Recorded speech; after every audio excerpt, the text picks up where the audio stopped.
When I was 3, it was the last time that I saw my biological father.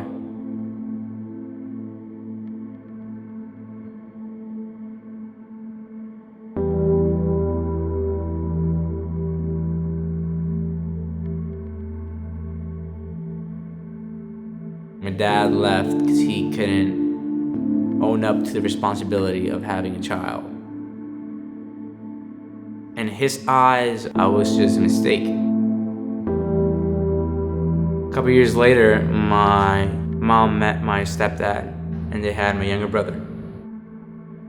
I started getting jealous towards my brother. He had a father, and I was constantly reminded that my dad left me because he wanted to continue doing his thing. I saw how my stepdad treated my brother, and I wanted that. My stepfather is a kind man, and I know that he wanted to show that affection, but I denied it. I didn't want it. I wanted my dad to be there. I wanted my father to show that affection towards me and be the father that I was missing out on. And he wasn't there, and that's what bothered me for such a long time. At the age of 9, my grandmother asked me to move with her to Puerto Rico. I thought about it a lot. I didn't want to leave my mom or my younger brother. But I ended up doing it anyway. I moved to Puerto Rico, and my life went downhill. I remember being at my cousin's house, and me, him, and my best friend, we were just playing video games. And my cousin turned off the TV and told me, hey, if I wanted that video game, he would give it to me, but I would have to do something for him. Till this day now, it's like a vivid image in my head. It's something that I can still see it. He took me to the closet, and I remember being in the dark, not knowing what the heck was going on. He raped me.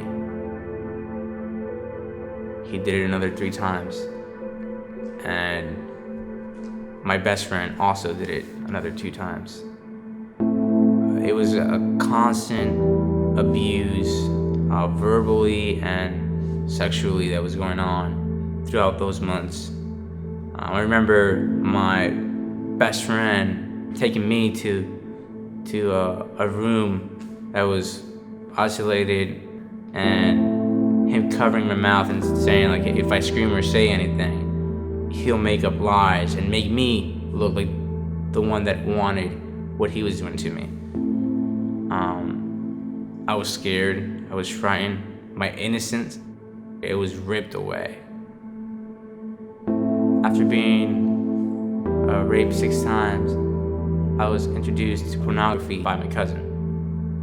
And I took it as my way to cope with my anger, cope with whatever was going wrong in my life. That was my way to escape reality. I remember being 10 and watching 2 hours of pornography, and I kept that secret as well. I didn't want people to know that I watched pornography. And after a while, I isolated completely.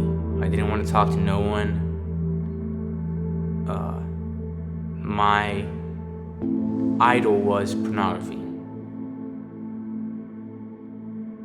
Shortly after that, I moved back to Jersey, and I moved back with fear, with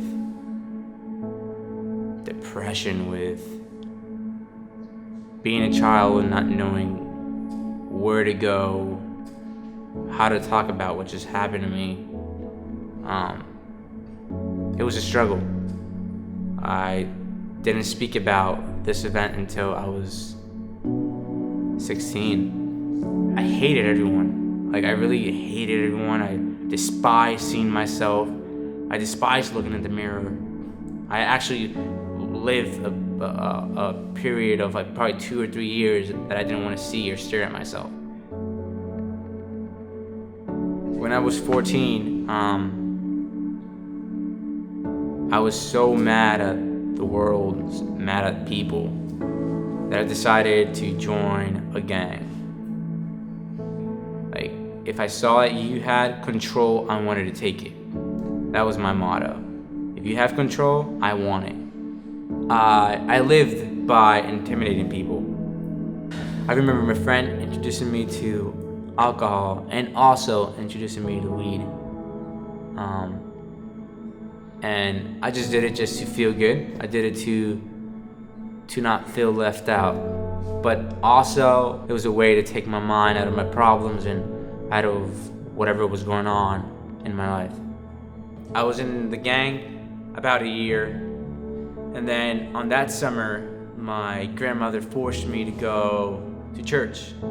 I didn't want to argue with her, so I just went. And as the preacher was preaching, he asked if there was any young people out there that felt alone, abandoned. And that was all the things that I was feeling. But I wasn't gonna stand up. No, there's no way. So the youth pastor just stood up from nowhere and he was like, "Hey, you kid, come over here. We're gonna pray for you." So he started praying for me, and I was in a state of shock. I was like, what's going on right now? Like, I don't know this person. He's touching me and he's praying for me, and he's supposedly saying that there's a God out there that can heal me and that can restore me. I was really frustrated and mad towards God and toward this guy that doesn't even know me, and he's praying. I didn't want that person to pray for me. I don't care if there's a God out there. I was so mad that I left the church, and I was like, you know what, they're crazy. And I remember that same day, the youth pastor coming to my grandmother and saying, "Hey, we're having a camp retreat, and we're wondering if Edwin would want to come." So I ended up going to this retreat, even though I didn't want to. And I'm so glad I did, because it changed everything. At this retreat, I accepted Christ into my life, and it was the best decision that I've ever made. He has restored my confidence back. He has given me hope. I'm not addicted to porn anymore. He has transformed the way that I used to look at women. I remember that I used to look at them as things, and now I value them. I respect them the way that they should be respected. Jesus came to me in the simplest way there could be. And now, 6 years later, I know I have a purpose. God is using everything that happened to me in my life to impact others who are going through the same thing. What happened to me doesn't define who I am.